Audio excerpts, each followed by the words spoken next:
Isu perselingkuhan yang melibatkan Julia Prastini alias Jule kini menyeret masa lalunya bersama sang suami Na Dae-hoon. Publik mendadak mengungkit video lama saat Dae-hoon dengan tegas menyatakan tidak akan pernah memaafkan pengkhianatan dalam hubungan.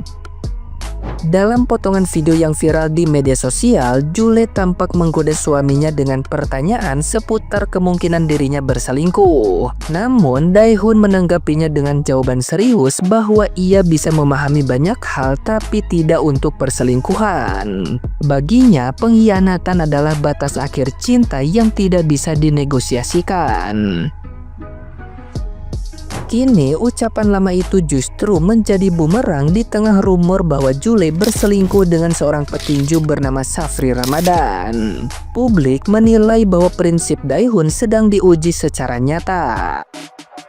Dalam berbagai komentar, banyak yang menyoroti ironi di balik candaan Jule saat itu, yang kini berubah menjadi kenyataan pahit. Dae-hoon dikabarkan telah mantap mengajukan gugatan cerai, menandai berakhirnya rumah tangga yang dulu tampak harmonis.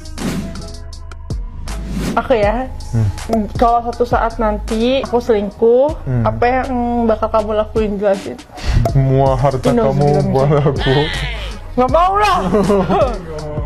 Tadi katanya gitu. Enggak, sebenarnya tuh gue bikin buat Dae-hoon doang, terus Dae-hoon bilang, kalau kamu selingkuh juga gitu ya. Oke. Aku bikin harta cadangan. Aku tuh bilang ke Julia dari awal sebelum nikah aja, aku bilang aku sebenarnya apa aja bisa ngerti, cuma selingkuh aku nggak bisa ngerti karena itu tidak bakalan bahagia 100% selanjutnya. Jadi relationshipnya nggak bisa kayak kemarin sebelum selingkuh gitu. Jadi kamu bakal ngapain kalau misalnya auzubillah nih aku selingkuh, kamu bakal ngapain? Gak tau sih, mungkin awalnya bisa diam, bukan maksudnya nggak benar-benar diam. Aku ngeliat TikTok cowok lewat aja, kamu ngeliatin siapa? Nggak, maksud aku tuh nggak sampai cerai atau nggak sampai gitu-gitu. Ya kita nggak tahu lah ya ke depannya gimana lah. Aku pasti nggak. Nah, gimana nih menurut netizen yang terhormat? Silahkan berkomentar ya. Orang punya tenaga banget ya cari perkutut ya. Lah kita ya kan kaum janda itu suci ya kan, didekatin perkutut aja masih takut, masih trauma ya kan, apalagi nyari perkutut lagi. Padahal masih ada suami dalam satu atap ya Mbak ya. Udah mana suami mah baik ya, kagak patriarki ya kan, mau ngurus anak, mau masak ya kan, mau dekil-dekilan, mau cemong-cemongan dia. Gua lihat ngurusin anak, lah lu malah milih laki-laki yang cemong dari sononya. Itu bagaimana Mbak konsepnya ya kan? Udahlah Mbak ya, itu laki lu ya impian semua orang, nggak kayak laki-laki di Konoha ya kan, ribut banget udah patriarki, ribut banget masalah keluarganya. Perkutut rasanya sama aja ya. Lagian tuh laki kagak bener, udah tahu lu punya laki dia deketin lu, itu mah bukan namanya cinta ya, itu mah nepsongan hohe-hohe semata saja. Jadi jangan bodoh Mbak, bersyukur punya laki udah bener. Emang dunia ini nggak adil ya buat laki-laki. Udah jelas-jelas itu istrinya yang selingkuh dan ninggalin 3 anak, masih aja ada netizen yang belain, bilang kan kita nggak tahu dari versinya dia, siapa tahu nafkah batinnya tidak sesuai dengan yang dibutuhkan sama istrinya, siapa tahu karena keadaan ekonomi, karena penghasilan suaminya nggak sebanding sama istrinya, siapa tahu. Betina, Mak Babe kasih tahu, siapa tahu lu lupa gitu loh. Namanya selingkuh ya salah, mau dalam bentuk apapun, karena alasan apapun selingkuh itu salah. Jangan lu bilang kita harus tahu dulu asli. Enggak, lu ya orang selingkuh ya salah, jangan dibela-belain. Geblek lu, apalagi ada anak 3, gile 3 di tangan bapaknya. Kita lihat ya dari kamera sih ya baik-baik aja gitu. Emaknya kemana? Jangan dibelain yang kayak gitu. Jangan kebiasaan, kuman. Selingkuh dulu. Gibah dulu. Gibahnya soal perselingkuhan, say. Ada seleb inisial J, lakinya ganteng kayak opa-opa Korea kan. Anak udah 3, selingkuh. Ternyata binal di luar sana kan. Aduh, menurut gue sayang aja sih. Yang bikin gue lebih demek adalah perselingkuhan kan gak bisa dibenarkan apapun alasannya ya. Dan alasannya dia adalah, kalau dari berita yang beredar, karena ekonomi. Nah, ini perlu tanda tanya nih, karena menurut gue ekonomi yang seperti apa? Toh mereka berdua kan sama-sama bikin konten. Nah, ya berarti hasil duitnya untuk berdua dong, karena sama-sama naik namanya gara-gara konten keluarga kan gitu. Terus yang bikin lebih gak masuk akal lagi, gue lihat kayak rumahnya oke sih, terus anak-anaknya keurus, jadi kayak ekonomi yang seperti apa gitu.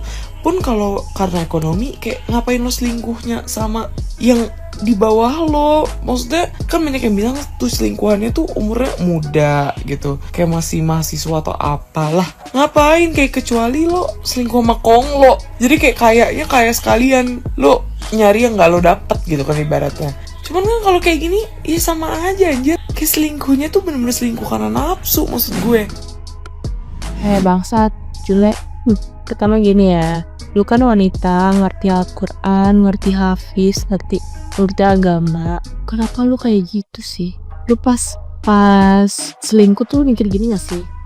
Suami gue capek gak sih ngurusin 3 toddler di rumah? Masih kecil dan anak-anak gue butuh gue gak sih di rumah? Pikiran lu tuh gimana sih? Gue sampai mikir, what the fuck? Kayak lu tuh kayak gak peduli banget sama anak-anak lu, sampai anak-anak lu pada gak keurus, bajunya pada kucel ya, suami lu juga gak keurus bajunya. Terus sekarang dia jadi kurus si Dehon. Mending lu gak usah nikahin, mending lu gak usah mau dia jangan nikah dia, udah biarin aja dia nikah sama orang lain kok. Kalau lu malah kayak gini, laki-laki juga punya hati jelek. Jangan kayak gitu, seharusnya lu tuh cintain keluarga lu, cintain anak suami lu. Jangan kayak gitu anjing, ngerti gak sih anjing? Kenapa banyak orang jadi tukang selingkuh saat ini? Kalau menurut gue, karena mereka itu bukan cuman jadi korban perselingkuhan, tapi mereka biasanya adalah penonton utama dari kisah perselingkuhan tersebut, dan biasanya itu terjadi semenjak mereka dari usianya kecil. Jadi mereka itu udah menormalisasikan dan mereka udah membangun benteng tuh. Kalau daripada gue mencintai secara ugal-ugalan, mendingan gue jadi orang brengsek sekalian daripada gue teraniaya. Dan ini biasanya terjadi di lingkungan terdekat, biasanya sih orang tuanya mereka lah selengki, atau paman bibinya kek, atau siapanya kek. Tapi ini jadi pengalaman yang sangat membekas. Apalagi lu tahu kan, kalau anak-anak itu kan sistemnya itu copy paste dari orang tuanya atau lingkungan sekitarnya. Makanya nih, lu kalau selengki kanan kiri jangan di depan anak bocil, daripada nanti dia jadi trauma seumur hidup dan dia menerapkan kebrengsekannya itu ke hidupannya dia gitu. Karena kebanyakan sebenarnya perselingkuhan itu awal dari trauma lu masa kecil, bukan dari trauma lu pas gede. Kagak gitu sih kalau menurut gue. Semakin aja orang tuh jadi pada takut nikah, nggak habis pikir sama si adik Jule ini. Ya Allah, aku emosi kayak aduh ya Allah. Ini si Daehun, siapa tolong kalau aku salah ya nyebutinnya. Dia ngurus anak 3 sendirian. Oke lah ada babysitter, tapi ya anaknya nempel ke dia 3-3-nya gitu. Maksudnya kayak, Jule, hati kamu di mana? Otak kamu di mana?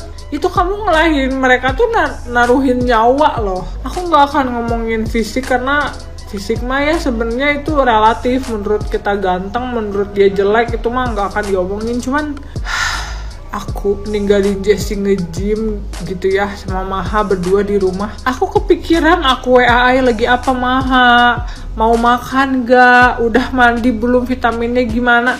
Ini astagfirullah. Cuma yang aku pesan di sini guys, kalian jangan sampai takut menikah ya. Gara-gara ngelihat banyak artis apa influencer pada cerai gitu ya. Karena ya nggak semuanya kayak gitu, kalian cuma ngelihat kebenaran, mungkin influencer banyak yang cerai gitu. Ya jelas kalian harus tahu menikah itu nggak akan mengerikan kalau kalian sama orang yang tepat.